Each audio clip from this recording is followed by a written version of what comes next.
सबों का हार्दिक स्वागत है। और जैसा कि आप सभी जानते हैं कि आज 12 जनवरी युवाओं के प्रेरणा स्रोत, भारत एवं भारतीयता के प्रतीक, हम सबों के आदर्श स्वामी विवेकानंद जी की जयंती है, जो कि पूरे देश में, पूरे विश्व में राष्ट्रीय युवा दिवस के रूप में मनाया जाता है। मैं इस अवसर पर सबसे पहले आप सबों को बहुत बहुत बधाई देता हूं। विशेष रूप से जो युवा इस कार्यक्रम में शामिल हुए हैं उन सबों को बहुत बहुत बधाई, बहुत बहुत शुभकामनाएं। यह आप ही का दिवस है, इसलिए आपकी भागीदारी इसमें बहुत ही महत्वपूर्ण है। और इस अवसर पर मैं सबसे पहले आमंत्रित करना चाहता हूं अपने ठाकुर प्रसाद महाविद्यालय मधेपुरा के यशस्वी प्रधानाचार्य प्रोफेसर कैलाश प्रसाद यादव सर को। आप आए सर।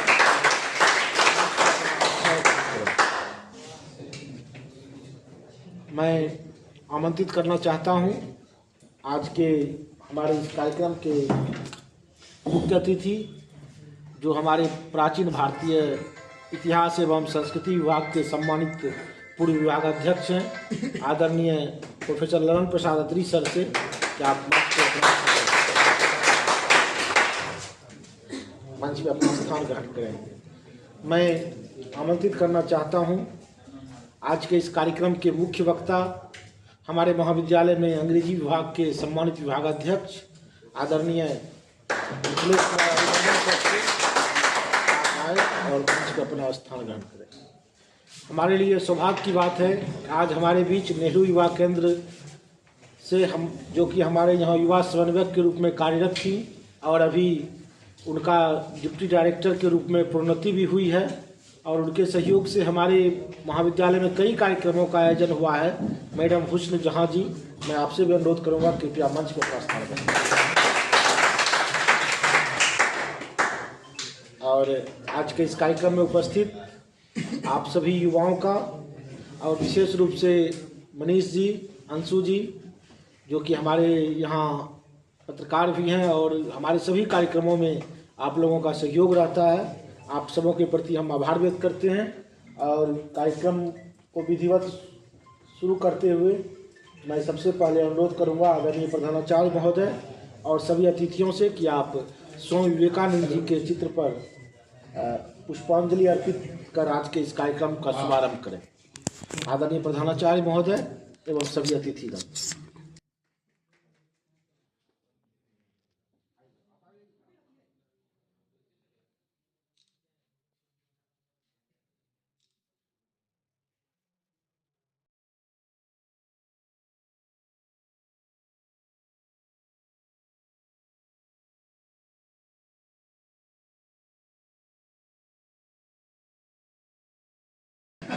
तो इन्हीं शब्दों के साथ तो मैं ज़्यादा नहीं कहना चाहूँगा, क्योंकि बहुत सारा कार्यक्रम है। और जैसा कि आदरणीय प्रधानाचार्य महोदय ने बताया है आपको कि स्वामी विवेकानंद जी तो हमारे विषय में सिलेबस में भी है, खास करके दर्शन शास्त्र में। और हम लोग तो संयोग से मेरा जो रुचि मेरी रही है, तो मैं तो बचपन से ही विवेकानंद को और गांधी जी को, इन लोगों को पढ़ता रहा हूँ।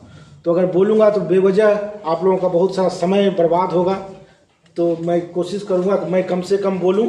आप लोग स्वयं विवेकानंद के बारे में अपने से पढ़ने का प्रयास कीजिएगा, और हमारे जो वक्ता लोग आपके बीच अपनी बात रखेंगे उन्हें आप लोग अपने जेहन में उतारिएगा। तो इसी कड़ी में मैं आज सबसे पहले आज के इस कार्यक्रम के मुख्य वक्ता, जो कि हमारे यहाँ अंग्रेजी विभाग के तो मैं सबसे पहले अनुरोध करूंगा आदरणीय प्रधानाचार्य महोदय और अपने सभी अतिथियों से कि दीप प्रज्वलन के साथ आज के इस कार्यक्रम का विधिवत शुभारंभ करने का कष्ट करें। आदरणीय प्रधानाचार्य।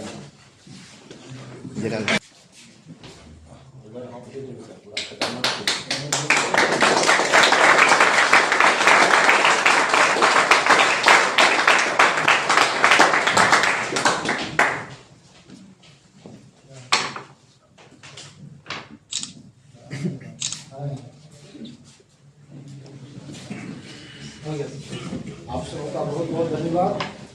आप सभी जानते हैं कि यह दीप जो है वो ज्ञान का प्रतीक है। अस्तु मां सद्गमय तमसो मां ज्योतिर्गमय मृत्योर्मामृतम गमय। ये भारतीय संस्कृति का जो संदेश है, उस संदेश का वाहक और स्वामी विवेकानंद जी का भी जो प्रयास है वो यही है कि हमारे जीवन में कैसे उजाला आए, भारत की कैसी जहालत दूर हो, भारत उस समय प्रतंत्र था कैसे ये स्वतंत्र हो, और भारतीय जनमानस को किस तरह से उसके वैभव का एहसास दिलाया जाए, जो प्राचीन गौरव हमारा है उसे कैसे पुनर्स्थापित किया जाए। इसी के लिए हमारे स्वामी विवेकानंद जी ने जीवन भर संघर्ष किया और इस बात को पूरी दुनिया के स्तर पर उन्होंने स्थापित किया कि भारतीय सभ्यता संस्कृति उसमें निहित जो मूल्य हैं उसी के आधार पर पूरी दुनिया को एक बेहतर दुनिया बनाया जा सकता है। तो मैं आमंत्रित करना चाहता हूं आज के इस कार्यक्रम के मुख्य वक्ता हमारे महाविद्यालय में अंग्रेजी विभाग के सम्मानित विभागाध्यक्ष, जो कि हमारे प्रधानाचार्य महोदय के साथ मिलकर हमेशा इस कॉलेज को आगे बढ़ाने के लिए चिंतित रहते हैं, प्रयासरत रहते हैं और अर्थपाल की भूमिका और उप प्रधानाचार्य की भूमिका भी हमेशा निभाते रहते हैं। आदरणीय डॉक्टर मिथिलेश कुमार अरिमर्दन सर, आप सबों से अनुरोध होगा कि एक बार तालियों से सर का स्वागत करें।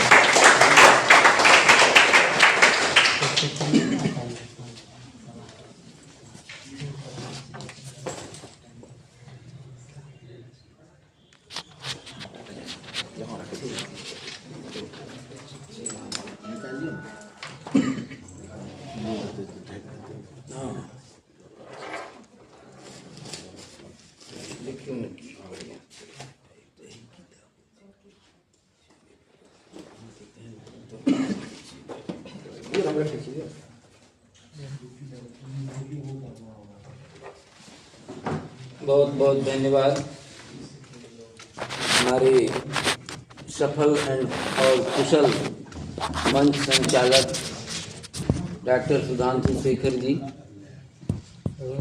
इस आयोजन में उपस्थित सम्मानित आदरणीय हमारे प्रधानाचार्य महोदय professor doctor Kailash Prasad Yadav sir,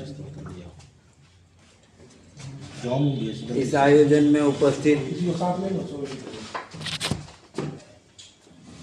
सेवानिवृत्त विभागाध्यक्ष एंशिएंट हिस्ट्री बीएनएमयू मधेपुरा के प्रोफेसर डॉक्टर ललन अदरी साहब, नेहरू युवा केंद्र के मुख्य चीफ संचालक डायरेक्टर साहिबा, और इस कक्ष में उपस्थित मीडिया के हमारे बंधु मनीष जी और भी जो तमाम छात्र छात्राएं, आज का विषय हम सब जानते हैं। स्वामी विवेकानंद जी की जयंती है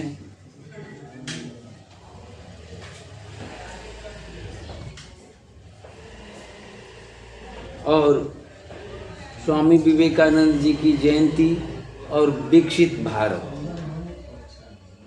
ध्यान देंगे स्वामी विवेकानंद जी का आविर्भाव 19वीं शताब्दी में। आज हम किस शताब्दी में चल रहे हैं? 21वीं शताब्दी में। आज हमारा विषय वो 19वीं शताब्दी में और 21वीं शताब्दी की जो हमारी कल्पना परिकल्पना है उससे हमें उस परिदृश्य में उनको देखने की जरूरत है।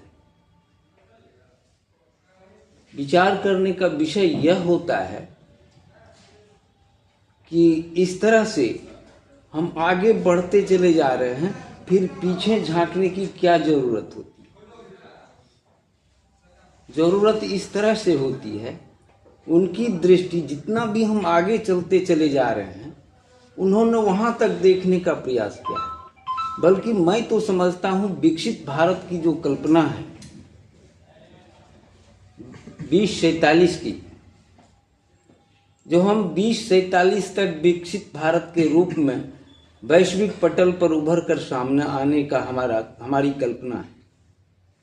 उस कल्पना में भी वह जो तिथि है उसको मैं एक विराम समझता हूँ। लेकिन स्वामी विवेकानंद का जो प्रयास है, उनकी जो सोच है, उनका जो दृष्टिकोण है, उनका जो विजन है, उसमें जो एक निरंतरता का भाव है, जो मैं समझता हूँ 2047 से कई 2047 आगे की बात वो करते हैं। वो मानव जाति की निरंतरता में मानसिक रूप से, शारीरिक रूप से, आर्थिक रूप से, विकास की, विद्या के क्षेत्र में, हर क्षेत्र के विकास की, सर्वांगीण विकास की कल्पना जुड़ी हुई है, जिसमें एक जीवन है। उसके बिना जीवन अधूरा है, या जो जीवन है उस जीवन से हमारा काम चलने वाला नहीं है। तो इस तरह आज उन्हें देखने की जरूरत है। सबसे महत्वपूर्ण इस चर्चा में मैं समझता हूं, मेरा अपना दृष्टिकोण है। कुछ दिन पहले मैंने आपके डॉक्टर सुधांशु शेखर, जो विभागाध्यक्ष दर्शन शास्त्र विभाग हैं, इनकी रुचि भी रही है, इनका स्पेशलाइजेशन भी इसमें रहा है। मैंने टेबल टॉक में आपस की चर्चा में ऐसी चर्चा की थी कि हमारे देश में या पूरे विश्व स्तर पर ढेर सारे महापुरुष हुए, उनकी हम चर्चा करते हैं, जन्म जयंती मनाते हैं, उनकी पुण्यतिथि मनाते हैं, उनको समय समय पर याद करते हैं। याद करने के क्रम में उनकी विशिष्टता को अपने में उतारने की चर्चा करते हैं, कोई दो राय नहीं। लेकिन मैंने कहा कि जो आप इन लोगों का जो विकास है, महापुरुषों का जो विकास है, उसमें भी झांकने की जरूरत है। सिमिलैरिटी को, डिससिमिलैरिटी को, डिस्क्रिपेंसी को, अंतर को देखने की जरूरत है, तुलनात्मक अध्ययन की जरूरत है, और फिर उसको इस महान पुरुषों की परंपरा में स्थापित करने की जरूरत है। जैसे आप देखेंगे कि जो Swami Vivekananda 1863-1902 1863 life and death, हमारे जीवन में दो ही पोल होते हैं, एक जन्म का पोल होता है, एक मृत्यु का पोल होता है। इसी पोल के बीच में हम चलते हैं, हमारे जीवन का आकलन होता है, मूल्यांकन होता है, हमारा कंट्रीब्यूशन होता है, हमारी भागीदारी होती है, हमारी साझेदारी होती है। तो ये स्पैन तो बहुत छोटा है। यह स्पैन किस तरह से विकसित होता है, विकास कर रहा है, इस पर नजर डालने की जरूरत है। स्वामी विवेकानंद ईश्वर की खोज में भटकते रहे, जिज्ञासा करते रहे, और जहां कहीं भी इन्हें कुछ संतुष्टि मिली है, रामकृष्ण परमहंस के शरण में ये आए हैं, कुछ एक सेटिस्फैक्शन हुआ है, और फिर उसी को आगे बढ़ाने का काम इन्होंने किया। 25 वर्ष की आयु में संन्यास ग्रहण किया, फिर शिकागो जाते हैं, 30 वर्ष की अवस्था है। ध्यान दीजिएगा, अभी हमारे कुछ पहले जो अभी ये चर्चा हुई, इससे पहले जो आयोजन था, उस आयोजन के वक्ताओं ने कहा, मैं भी उस बात से सहमत हूं, शिकागो का वह धर्म सम्मेलन 19वीं सदी में, वो धर्म सम्मेलन वैश्विक स्तर पर वो मांग थी हमारे वैश्विक स्तर की, और उसमें खास करके क्रिश्चियनिटी को ऊपर दिखाने की बात थी, अंदरूनी बात थी, जो हमारी संकीर्णता को दर्शाती है।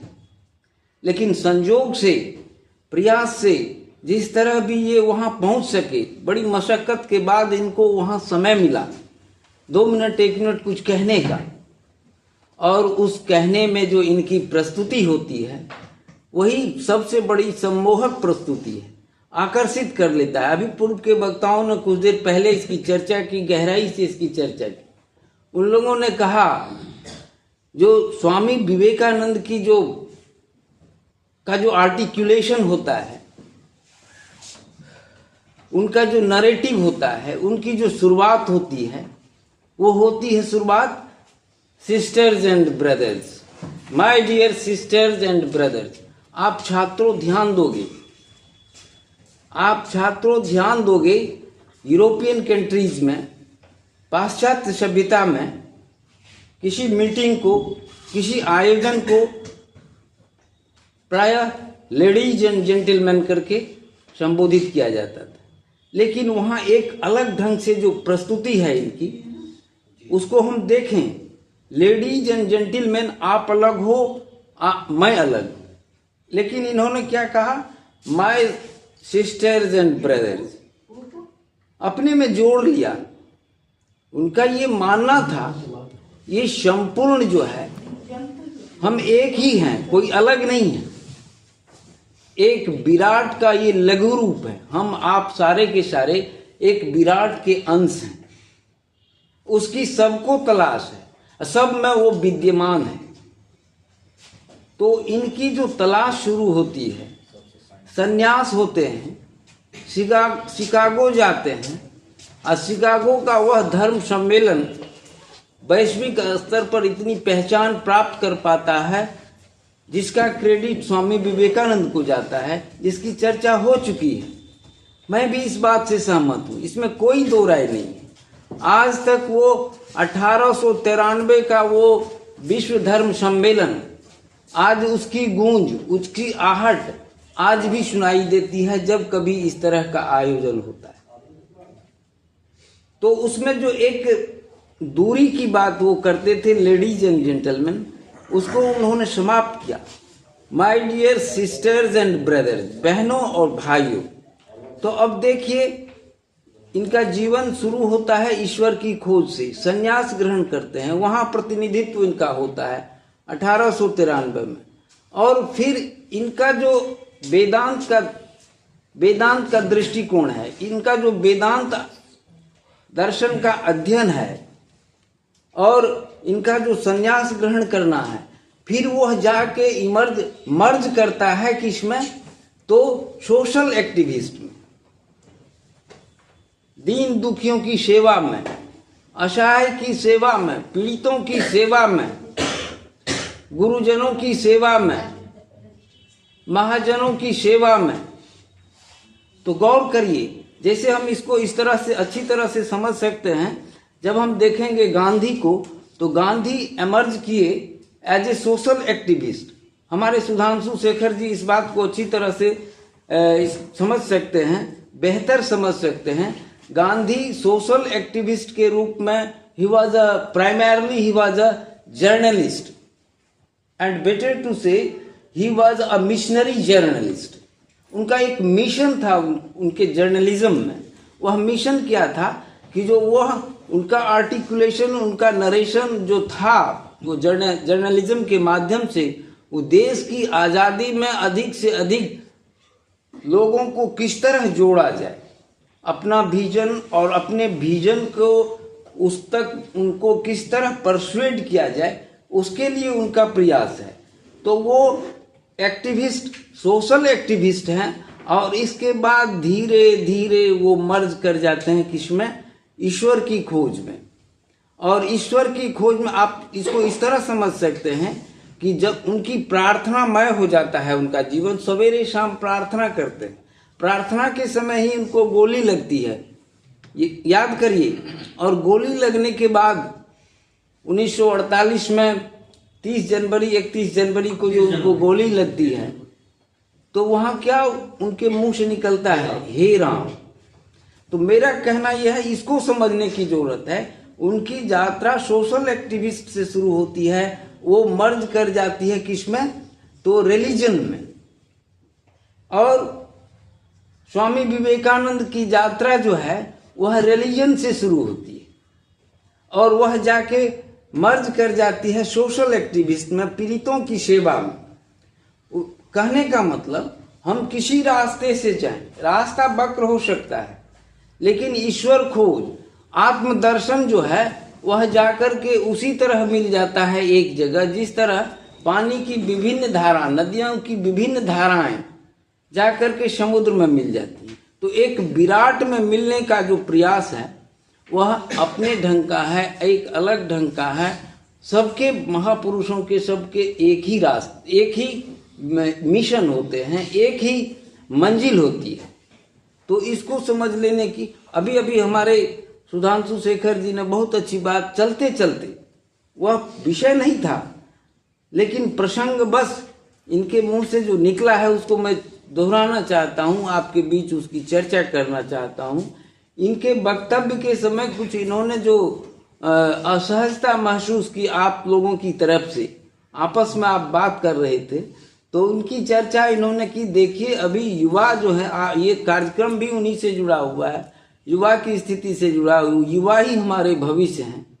आज अभी 2-4 साल 5 साल 7 साल यदि आप मेहनत करते हैं तो आप अपने मिशन को प्राप्त करने में सफल हो सकते हैं। इनका कहना ये था, सच्चाई भी ये है, सच्चाई भी इसमें है, इसी संदर्भ से जुड़ा। अब देखिए कहते हैं यदि ऐसा आप नहीं करते हैं तो फिर भटकते रह जाइएगा, अपनी मंजिल को प्राप्त न कर सकिएगा, कहना ये था। इसी तरह इसी संदर्भ से जुड़ा हुआ एक संस्मरण है इनसे, स्वामी विवेकानंद जी से जुड़ा हुआ, उसकी चर्चा करना चाहता हूँ जो प्रासंगिक है। उनके पास एक युवा इसी तरह आपकी तरह कोई युवा गया, कहा कि मैं बहुत प्रयत्न करता हूँ, बहुत मेहनत करता हूँ, लेकिन अपनी मंजिल पर नहीं पहुँच पाता हूँ।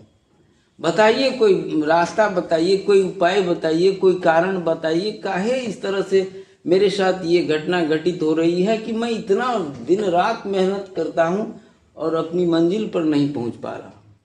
कहा ऐसा करो, ये उनको एक डोमेस्टिक डॉग था, कहा इसको थोड़ी देर जाओ, तुम घुमा कर ले आओ, फिर आना तो तुम्हारे प्रश्न का मैं उत्तर दूंगा। वह उस कुत्ते को थोड़ी देर घुमाने के लिए ले जाते। घुमाने के क्रम में वह कुत्ता शांत भाव से नहीं घूमता है, इधर से उधर, इधर से उधर, इधर से उधर घूम रहा है। और घंटों घुमाने के बाद फिर जब वो स्वामी जी के पास पहुंचता है तो वो कुत्ता हाँफ रहा होता है और वह व्यक्ति जो है वह नहीं हाँफता है, वह सहज है, सरल है, लेकिन कुत्ता हाँफ रहा है।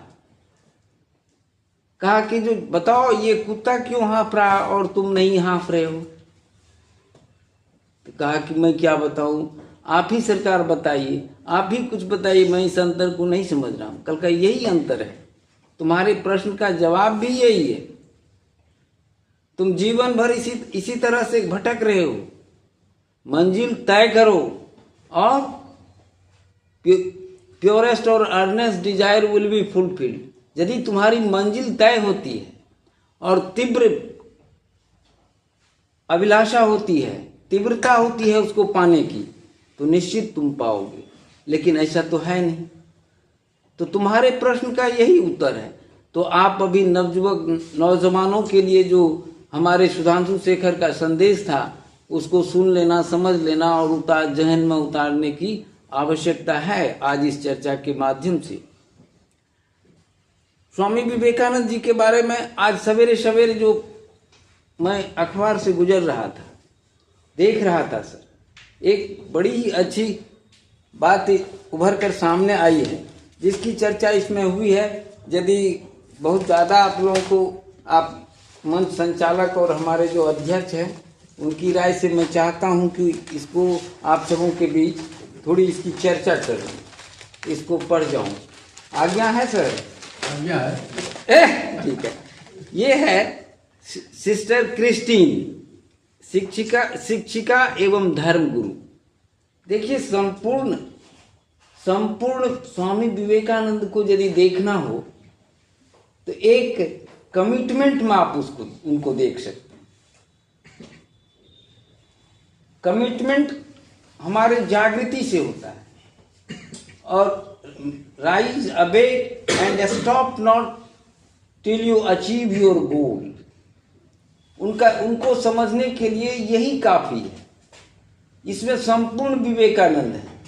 विवेकानंद आपके हमारे हिंदुस्तान की जो मानक पुस्तक है श्रीमद् भागवत गीता, उनसे बहुत प्रभावित थे और उनसे प्रभावित होकर के उनके अध्ययन का तो कोई अंत ही नहीं था।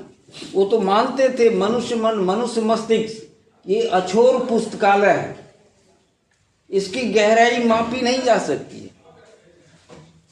तो उस किताब से इतने प्रभावित थे और उस प्रभाव उस प्रभाव के एवज में उसका रिजल्टेंट ये था कि उनकी एक बहुत ही पॉपुलर किताब है secret of work, Swami Vivekananda की। उसमें उसको उन्होंने दर्शाने का प्रयास किया है और उस दर्शाने में श्रीमद् भागवत गीता का जो मैसेज है कमिटमेंट का, कमिटमेंट जो है उससे हम अछूते रह जाते हैं, वही हमारा मजबूत नहीं हो पाता है, इसलिए हम भटकते रहते हैं, हम अपने गोल पर नहीं पहुंच पाते हैं, यही मानना है।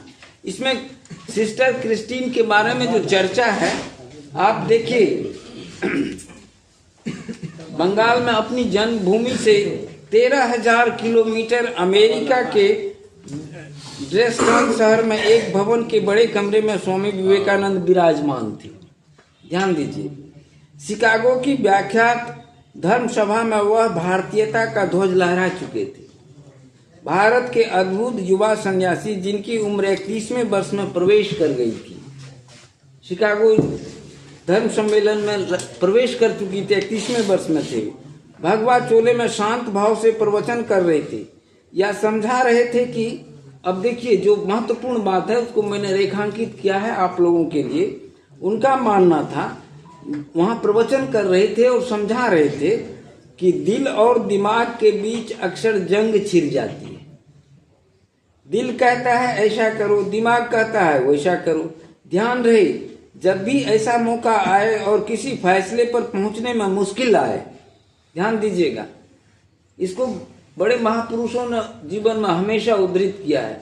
हमारे आपके जीवन के में ऐसे क्षण अक्सर आते हैं, ऐसे पल अक्सर आते हैं कि हम डिसाइड नहीं कर पाते हैं कि व्हाट वी शुड डू और व्हाट नॉट टू डू, क्या करें और क्या नहीं करें।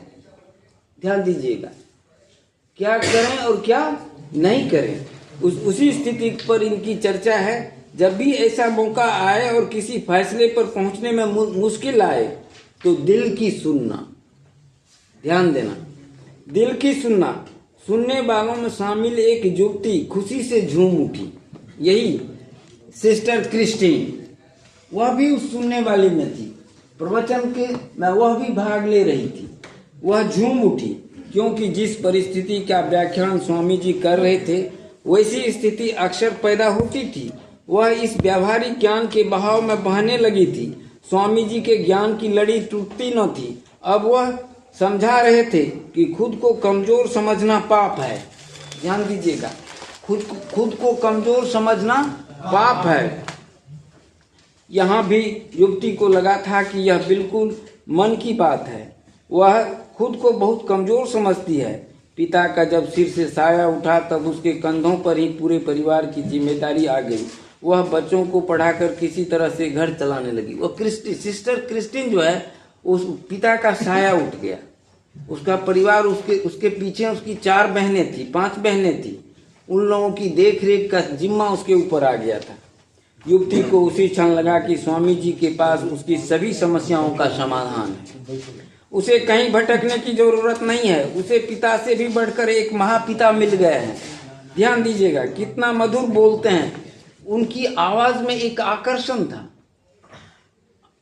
एक आकर्षण था, कितनी मधुर आवाज। अभी कुछ देर पहले जो आयोजन हुआ उसमें हमारे सम्मानित आदरणीय प्रधानाचार्य महोदय ने कहा कि उन्होंने भजन सुनाया, किनको? रामकृष्ण परमहंस को।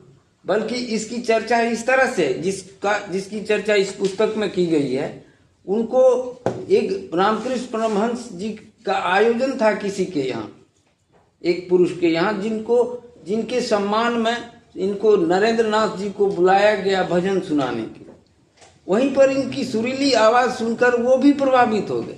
इतने प्रभावित हो गए, उनको रिक्वेस्ट किया कि जो आप मेरे यहाँ आओ, बेलूर मठ, दक्षिणेश्वर। इनको समय नहीं मिलता था, लेकिन फिर ये गए। फिर आगे की बात तो बताई। अब हम आगे, मधुर बोलते थे। इनकी आवाज में एक आकर्षण था, इनकी आवाज में मधुरता थी। वह सोचने लगी कि मैंने कभी ऐसी आवाज नहीं सुनी, इतनी असली, इतनी सुरीली। यह तो मेरे लिए भगवान की आवाज है, जो सुखद अनुभूतियों का सागर रच रही है। ज्ञान का, देखिए कह रही है, ज्ञान का सतत संगीत है। ध्यान देना, आज यदि चर्चा कर रहे हैं स्वामी विवेकानंद को, ज्ञान का सतत संगीत, मैंने कहा कि 2047 हमारी कल्पना है, परिकल्पना है, हम विकसित भारत के रूप में वैश्विक मंच पर रेखांकित होंगे। ये हम आशा करते हैं, उम्मीद करते हैं, और वह मंजिल, वह हमारी मंजिल, वह हमारी आकांक्षा पूरा होगी, यह भी हम चाहते हैं। लेकिन मैंने क्या कहा, वह एक विराम सा लगता है। स्वामी विवेकानंद ने जो जीवन को गढ़ने का जो विजन दिया है, उस विजन में निरंतरता है, कंटिन्यूटी है, टाइमलेसनेस का भाव है।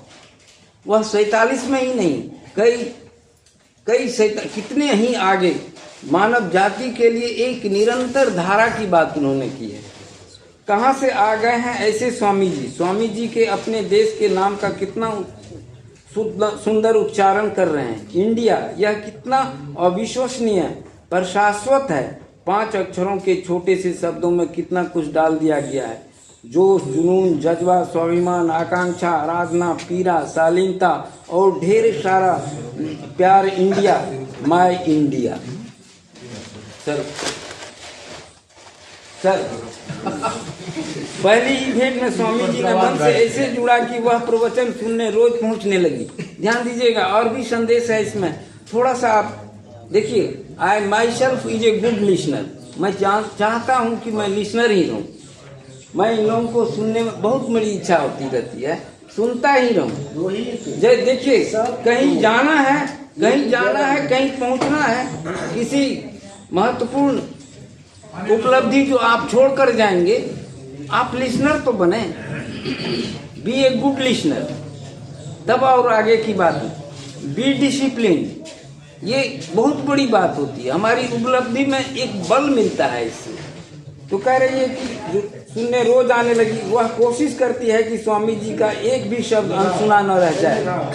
खैर एक दिन आया जब स्वामी जी ने टेंट रोड से 700 किलोमीटर दूर थाईलैंड आइलैंड पार्क में शिविर लगाया। कुछ ही दिन बीते थे, वह युवती अपने एक सहेली के साथ, सुनिए, अपनी सहेली के साथ फिर स्वामी जी को सुनने के लिए निकल पड़ी। तब खूब बारिश हो रही थी, वह भीगती चली जा रही थी, कहीं रुकती तो वक्त बर्बाद होता। जब स्वामी जी ने देखा तो कहा, ओ क्रिस्टिन ग्रीन स्टेडल, तुम इतनी दूर से आ गई। क्रिस्टिन ने हाथ जोड़कर मुस्कुराते हुए उत्तर दिया था, जीसस से मिलने के लिए इतनी दूरी तय करना कुछ भी नहीं है। सुनो बच्चों, आप लोग सुनिए, ध्यान से सुनिए। उस क्रिस्टिन, सिस्टर क्रिस्टिन ने क्या कहा? उनको जो सुनने का मौका मिला तो वो क्रिश्चियन थी, उसने जीसस की झांकी देखी। अभी हमारे गुप्ता जी यहाँ बोल कर गए, उन आयामी प्रतिभा के लोग थे, जीनियस थे। भारतीय सभ्यता, संस्कृति, भारतीयता की तेजस्विता के प्रतीक है हमारे स्वामी विवेकानंद। तो कह रहे हैं क्या, जो जीसस को वो देख रही है, सिस्टर क्रिस्टिन जो है, उनके अंदर, उनकी छवि में क्राइस्ट को दर्शन कर रही है वो। तो वही कहती है कि जो क्रिस्टिन ने कहा, हाथ जोड़कर कहा, क्रिस्टिन ने हाथ जोड़कर मुस्कुराते हुए उत्तर दिया था, जीसस से मिलने के लिए इतनी दूरी तय करना कुछ भी नहीं है। तब भाव भरा उत्तर मिला था, अगर जीसस जैसी आध्यात्मिक क्षमता मुझ में होती तो तुम्हें इसी क्षण मुक्ति दे देता।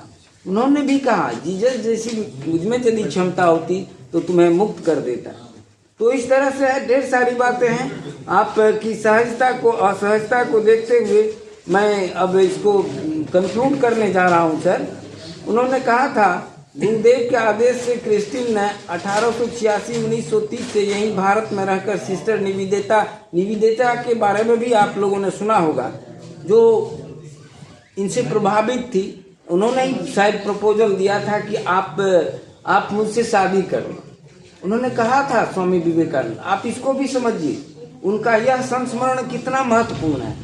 कहा कि आप मुझे अपने पुत्र की तरह समझ लो। कहा क्यों शादी कर लें? तो कहा कि जो मैं चाहता हूं कि आप जैसा तेजस्वी बालक मुझे हो। तो उसके उत्तर में था, तो इन्होंने कहा कि निवेदिता के साथ बालिका विद्यालय में पढ़ाने लगी। प्रचार प्रसार के सदैव दूर रहने वाले संकोची, शर्मिली, निर्मल संत सिस्टर क्रिस्टिन के महत्व को इस बात से समझा जा सकता है कि स्वामी विवेकानंद ने अपने छोटे से जीवन में 750 से ज़्यादा पत्र लिखे। उन्होंने पत्र लेखन का काम किया। देखिए अपने लोग कितने पीछे जा रहे हैं। हमारी जो पढ़ाई है, हमारा जो सिस्टम है, इन ए सेंस मैं मानता हूँ हम आगे नहीं जा रहे हैं, हम पीछे जा रहे हैं। अभी इस चर्चे में पहले भी चर्चा हुई कि मोबाइल वगैरह इस तरह से हम उससे जुड़े हुए हैं और उसी पर डिपेंड करने लगे हैं। हम इस इन ए सेंस जो है हैंडीकैप हो गए हैं, हम पंगु हो गए मानसिक रूप से, शारीरिक रूप से। तो इस तरह से पत्र लिखने का देखिए, उन्होंने 750 पत्र लिखा, जिसमें वो कहते हैं कि सर्वाधिक 90 पत्र उन्होंने क्रिस्टीन को लिखे। ढेर सारे लोगों को उनका पत्र है, लेकिन एक एक पत्र में मैसेज है। और सर्वाधिक पत्र क्रिस्टीन, सिस्टर क्रिस्टीन को उन्होंने लिखा। स्वामी जी ने अपने इस प्रिय पुत्री के बारे में कहा था कि इन्हें इसी संसार में रहते मुक्ति का आभास हो जाएगा। क्रिस्टीन ने अमेरिका में जब आखिरी सांस ली, तब वहाँ सेवा में मौजूद भारत के प्रसिद्ध कृषि वैज्ञानिक वशिष्ठर सेन ने लिखा है कि संसार से जाते हुए बहन क्रिस्टीन के चेहरे पर दिव्य खुशी और तृप्ति की आभा देखने को बन रही थी। अब अंदाज करिए जो वह किस तरह से इनसे प्रभावित थी। जब तक आपका इष्ट नहीं होगा, आपका मिशन नहीं होगा, तब तक आप मंजिल को नहीं प्राप्त कर सकते हैं। मैं चलते चलते सर 1 मिनट और 2 मिनट का समय मुझे दिया जाए। एक निवेदिता को जो उनका पत्र है, वह भी संदेश से भरा है, फिलॉसफी से भरा हुआ है और छोटा ही पत्र है। मैं उसको भी आपके सामने रखना चाहता हूँ। क्योंकि हमारे सुधांशु सर ने हमको जवाबदेही दी थी और दबाव में मैं था जो इनकी गुरुतर जवाबदेही को का निर्वहन कैसे कर सकता हूँ, तो उस क्रम में जो कर सका वह साझा आपके साथ कर रहा हूँ। ये सन 1896 का पत्र है। भगिनी निवेदिता से को लिखा गया पत्र है स्वामी विवेकानंद का। प्रिय कुमारी नोबल, मेरा आदर्श अवश्य ही थोड़े शब्दों में कहा जा सकता है और वह है मनुष्य जाति के उसके दिव्य स्वरूप का उपदेश देना। अब देखिए एक्सेप्टेड है, स्वीकारा हुआ है। क्या है स्वीकारा हुआ? मनुष्य जाति को उसके दिव्य स्वरूप। हम सब दिव्य स्वरूप में हैं, सब में गुण है। उस गुण को फलक मिलने की जरूरत है। वह फलक कैसे मिलेगी? आप अपने आप को पहचानें, आप मेहनत कश बने, आप एक कमिटमेंट से जुड़े और उस कमिटमेंट को पूरा करें। तो वही कहते हैं मनुष्य जाति को उसके दिव्य स्वरूप का, जाहिर सी बात है जो दिव्य स्वरूप में हम सब हैं, का उपदेश देना तथा जीवन के प्रत्येक क्षेत्र में उसे प्रकट करने का उपाय बताना। हर क्षेत्र में, बोलने में, चलने में, बैठने में, उठने में, सोने में, जागने में, पूरी तरह से उस जीवन के माने ये ज्ञान गीत से जुड़ जाना, ज्ञान गंगा से जुड़ जाना, डिसिप्लिन के गंगा से जुड़ जाना है, ऑबिडियंस के गंगा से जुड़ जाना, सरेंडर का भाव है। सब जीवों में ईश्वर को देखना। कहते हैं यह संसार कुसंस्कारों की बेरियों से जकड़ा हुआ है। जो अत्याचार से दबे हुए हैं, चाहे वे पुरुष हों या स्त्री, मैं उन पर दया करता हूँ, परंतु अत्याचारियों पर मेरी दया अधिक है। ध्यान दीजिएगा, कंट्रोवर्सी क्या है? जो अत्याचारी नहीं है उसके प्रति हमारी आपकी दया होती है। यहाँ स्वामी विवेकानंद स्वीकार कर रहे हैं कि परंतु अत्याचारियों पर मेरी दया अधिक है। एक बात जो मैं सूर्य के प्रकाश की तरह स्पष्ट देखता हूँ वह यह कि अज्ञान ही दुख का कारण है। इग्नोरेंस, सेक्रेट ऑफ वर्क जो इनकी किताब है उसमें भी इनकी चर्चा है। जो इग्नोरेंस जो हमारे सारे दुखों का कारण है, दुख का कारण है, अज्ञान ही दुख का कारण है और कुछ नहीं। जगत को प्रकाश कौन देगा? भूतकाल में बलिदान का नियम था और दुख है कि युगों तक ऐसा ही रहेगा। संसार के वीरों को और सर्वश्रेष्ठों को बहुजन हिताय बहुजन सुखाय। संन्यास से देखिए किस तरह से इधर सोशल एक्टिविस्ट का भाव ही मारा है, जो जिसको ग्लोबल फ्रेटर्निटी कहते हैं, वैश्विक बंधुत्व की बात करते हैं। बहुजन हिताय बहुजन सुखाय, अपना बलिदान करना होगा। असीम दया और प्रेम से परिपूर्ण सैकड़ों बुद्धों की आवश्यकता है। दया और करुणा के प्रतीक हमारे और टॉलरेंस के प्रतीक हमारे बुद्ध, कहते हैं कि ऐसे उनका आविर्भाव जरूरी है। सैकड़ों बुद्धों की आवश्यकता है। संसार के धर्म प्राणहीन और तिरस्कृत हो गए हैं। जगत को जिस वस्तु की आवश्यकता है वह है चरित्र। कि इतनी पढ़ाई, इतना लेख, इतना पत्र, इतना वेद वेदांत का अध्ययन सब जाके कहाँ सिमट जाता है? हमारे चरित्र पर। कहते हैं कि जगत को जिस वस्तु की आवश्यकता है वह है चरित्र। संसार को ऐसे लोग चाहिए जिनका जीवन स्वार्थहीन ज्वलंत प्रेम का उदाहरण हो। वह प्रेम एक एक शब्द को वज्र के समान प्रभावशाली बना दे। चरित्रवान व्यक्ति का व्यक्तित्व जो है, उसकी वाणी जो है वज्र की तरह होती है। वह प्रभाव, वज्र से अर्थ क्या है? प्रभावशाली होती है। हमारे कथनी में, करनी में, व्यक्तित्व में तालमेल होता है, तब जा कर के उसका प्रभाव होता है। वही हमारे व्यक्तित्व की पहचान होती है। मेरी दृढ़ धारणा है कि तुम में कुसंस्कार नहीं है। तुम में वह शक्ति विद्यमान है जो संसार को हिला सकती है। धीरे धीरे और भी अन्य लोग आएंगे। वीर शब्द और उससे अधिक वीर कर्मों की हमें आवश्यकता है। वीर शब्द से है वीर कर्म की आवश्यकता है। महामना उठो उठो, संसार दुख से जल रहा है। क्या आप सो सकती हैं? हम बार बार पुकारें जब तक सोते हुए देवता न जाग उठे, जब तक अंतर्यामी देव उस तरह का उत्तर न दे। जीवन में और क्या है? इससे महान कर्म क्या है? चलते चलते मुझे भेद उपभेद सहित सब बातें ज्ञात हो जाती हैं। मैं उपाय कभी नहीं सोचता। कार्य संकल्प का अभ्युदय स्वतः होता है। देखिए, कमिटमेंट पर हम बार बार कह रहे हैं। स्वामी विवेकानंद को जानना है। स्वामी विवेकानंद को यदि हम जान सकते हैं तो उनके संकल्पों से, कार्य संकल्प का अभ्युदय स्वतः होता है। कार्य संकल्पों का अभ्युदय स्वतः होता है। ये आपकी स्पॉन्टेनियस फीलिंग है और वह निज बल से ही पुष्ट होता है।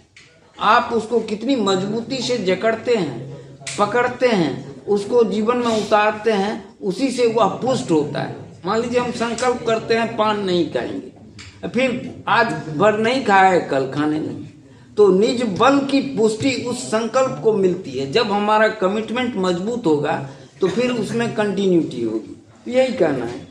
मैं केवल कहता हूँ जागो जागो, rise and awake. Rise and awake दो शब्द है। देखिए, यही थोड़ा सा सोचिए।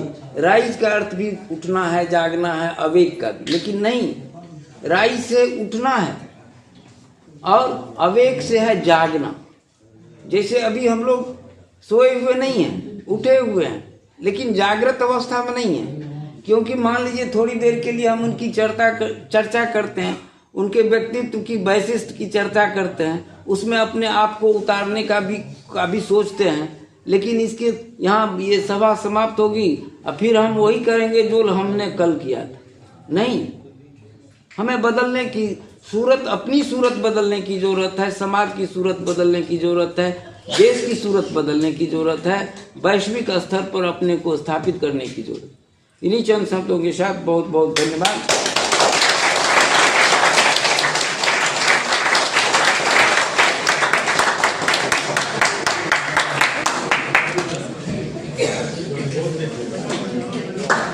बहुत बहुत धन्यवाद सर। थोड़ा शांति बना रखो, 2 मिनट भी नहीं बैठ सकते हो। बोले थे कि नहीं बैठना तो धूप में जाओ, कहाँ गया? बोले थे ना, हंसता है खाली। बहुत बहुत धन्यवाद सर।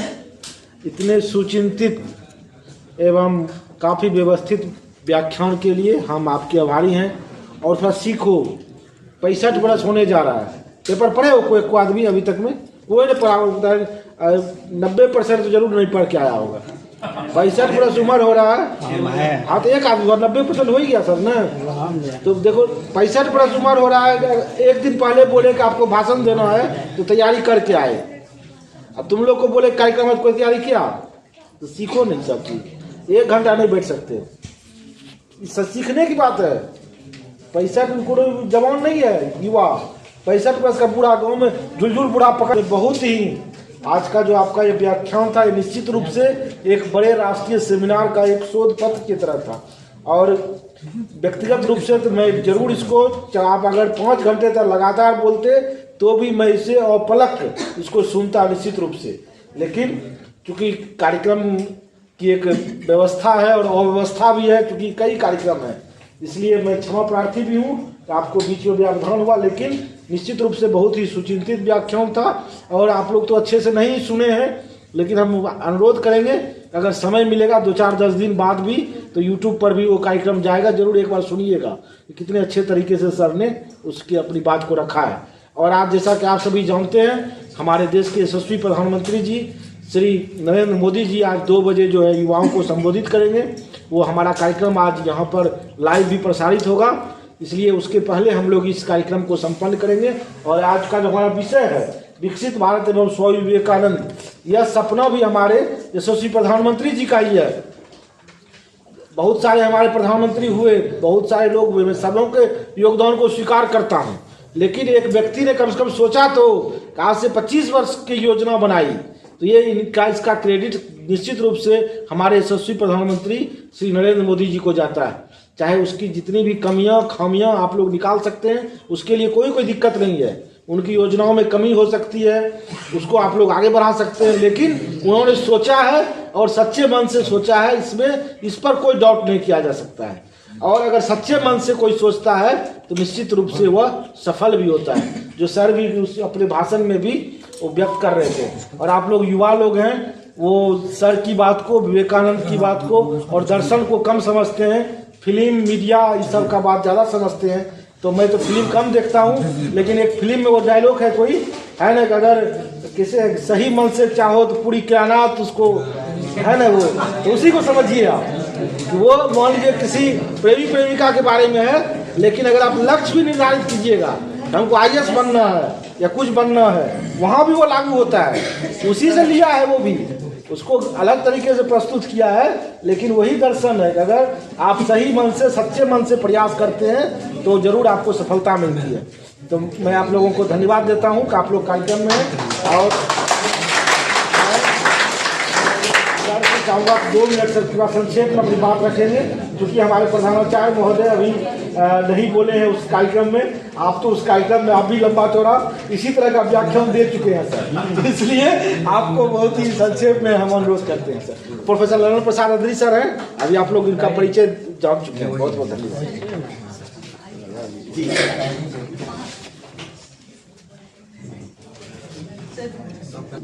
कैलाश मंच संचालन कर रहे दर्शन शास्त्र के विभागाध्यक्ष डॉक्टर सुधांशु शेखर जी, नेहरू युवा केंद्र के उप निदेशक, अब उनका प्रमोशन हो गया है, हुस्न जहां, सीनेट के सदस्य डॉक्टर रंजन यादव जी एवं सभी आगंतुक सज्जन, पत्रकार बंधु। वक्ताओं ने, मिथिलेश साहब ने बहुत अच्छी बात कही। मैं ज़्यादा समय नहीं लेके स्वामी विवेकानंद, जो पूर्व के वक्ताओं ने कहा, उत्तिष्ठ, वेद वाक्य, उत्तिष्ठ जागृत प्राप्त वरान्नि बोधक, उठो जागो और तब तक जगे रहो जब तक कि तुमको लक्ष्य की प्राप्ति नहीं हो जाए। और उन्होंने कहा था कि जहाँ किसी राष्ट्र का युवा वर्ग अपने राष्ट्र के इतिहास में जितना पीछे की ओर जाता है, समझो शब्द पर गौर करना, जहाँ किसी राष्ट्र का युवा वर्ग अपने राष्ट्र के इतिहास में जितना पीछे की ओर जाता है, उसे जानता है, समझता है, आत्मसात करता है, माने उसको अपनाता है, वह राष्ट्र उतना ही आगे बढ़ता है, उन्नति करता है। हम अपने अतीत को देखें, हमारे पूर्वज क्या थे,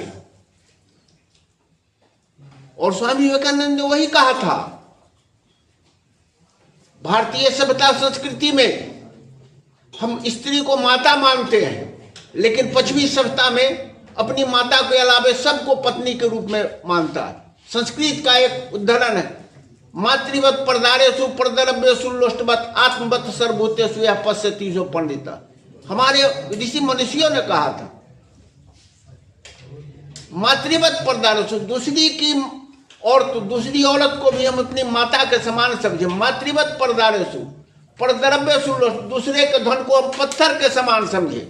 आत्मवत सर्वभूतेषु यः पश्यति, जो है समझ गया, जीवन में उतार लिया, वही सबसे बड़ा पंडित है। समय कम है, फिर आगे हम बोलेंगे। बहुत बहुत धन्यवाद।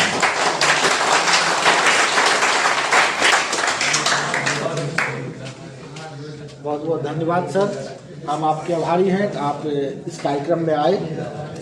और अब मैं आज के इस कार्यक्रम के अध्यक्षीय वक्तव्य के लिए हमारे महाविद्यालय के यशस्वी प्रधानाचार्य प्रोफेसर कैलाश प्रसाद यादव सर को आमंत्रित करता हूं और आप सबों से एक बार अनुरोध करेंगे कि एक बार तालियों के साथ सर का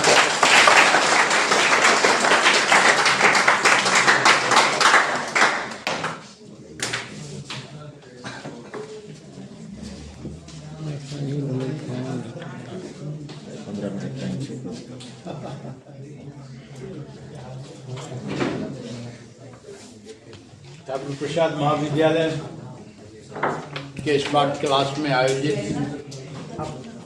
स्वामी विवेकानंद जयंती सह राष्ट्रीय युवा दिवस के अवसर पर उपस्थित मंचासीन हमारे महाविद्यालय के वर्षर साहब, मिथिलेश बाबू, डॉक्टर ललन चौधरी जी, सुधांशु बाबू, हुसन जहाँ बेगम एवं छात्र एवं छात्राओं। बच्चों 2 मिनट में बोलूँगा, ज़्यादा मैं बोलता भी नहीं हूँ। थोड़ी देर आपने अभी मिथिलेश बाबू के द्वारा अच्छे ढंग से उन्होंने प्रस्तुत किया। मैं किसी की संभाषण को दोहराना नहीं चाहता हूँ, सिर्फ मैं इतना कहना चाहता हूँ कि यह देश ऋषि मुनियों का देश रहा है। निश्चित रूप से हमारे यहाँ संत और मुनियों के द्वारा ढेर सारे आदर्श प्रस्तुत किए गए हैं। उसी कड़ी में हमारे बीच हमारे देश के महात्मा गांधी, मदर टेरेसा, बुद्ध एवं स्वामी विवेकानंद भी थे। कुल मिलाकर के सभी संतों की एक ही भाषा थी, एक ही उद्देश्य था कि हम अपनी सभ्यता और संस्कृति को अक्षुण्ण रखें। मैं सार कहता हूं सिर्फ अपने सभ्यता और संस्कृति को अक्षुण्ण रखने के लिए ही सारे संतों, मुनियों और विद्वानों ने प्रयास किया। निश्चित रूप से हमारे देश की सभ्यता और संस्कृति पश्चात देशों से भिन्न है। यही कारण है कि हम एक पत्नी लेकर के समय गुजार लेते हैं। पत्नी एक पति के साथ समय गुजार लेता है, लेकिन हमारे पश्चात देशों में जहां की सभ्यता और संस्कृति अक्षुण्ण नहीं है, विभत्स है, वहां पर रोज पत्नियां बदले जाते हैं, पति बदले जाते हैं। न पुत्र का संबंध पिता से अच्छा रहता है। सारे उनके जो गिव एंड टेक पर रिलेशन रहता है। लेकिन हमारे यहाँ अपनी संस्कृति, अपनी सभ्यता इतनी मजबूत है, हमारे पूर्वजों के द्वारा इतनी मजबूत है कि हम उसका पालन करते हैं। यही कारण है कि इसी सभ्यता और संस्कृति को अक्षुण्ण रखने में हमारे देश की सभ्यता संस्कृति बची हुई है। हमें गर्व है अपने देश पर, हमें गर्व है अपने देश पर कि हमारे देश की सभ्यता संस्कृति का अनुसरण अब विदेशों में होने लगा। मित्रों, मैं मदर टेरेसा को आप लोग जानते होंगे। मदर टेरेसा भी एक मिशन चलाई और जीवन भर परोपकारिता की भावना में ही अपने को समर्पित किया। स्वामी विवेकानंद भी अपने लिए कुछ नहीं किए, बल्कि भारत में भारतीयता को जागृत करने का उन्होंने जो नारा दिया और जिस प्रचार प्रसार के लिए वो विख्यात हुए, वो आज भी है। यही कारण है कि आज उनके जयंती के अवसर पर भी हम उन्हें याद करते हैं। तो निश्चित रूप से जितने भी महापुरुष हुए हैं उनमें परोपकारिता की भावना थी। परोपकारिता का मतलब होता है कि जिस पर आप उपकार करें उसे कुछ रिटर्न करने की अपेक्षा न रखें। ये नहीं है कि मैं आपको आज मदद कर रहा हूं तो आप भी कल हमें मदद करिएगा। ये भावना संत और मुनियों में नहीं होता था। हमारे ऋषि मुनियों में ये भावना नहीं रहती थी। वे सिर्फ इसलिए मदद करते थे कि मानवता की रक्षा हो, मानवता की सभ्यता की रक्षा हो, उसकी संस्कृति बची रहे। तो कुल मिलाकर के भारत में, विश्व में भारतीयता की जो भावना उन्होंने जागृत किया, मैं उन्हें आज इस मंच से श्रद्धासुमन अर्पित करता हूं। और मैं आप लोगों को बहुत बहुत स्वागत भी करता हूं, बधाई भी देता हूं, धन्यवाद भी देता हूं कि बहुत ही सफल ढंग से आज का यह आयोजन हुआ। खास करके हमारे जो मीडिया बंधु हैं, ये बराबर कवरेज देते हैं, बराबर मदद करते हैं किसी भी कार्यक्रम में। मैं इनका भी आज इस मंच पे स्वागत करता हूं।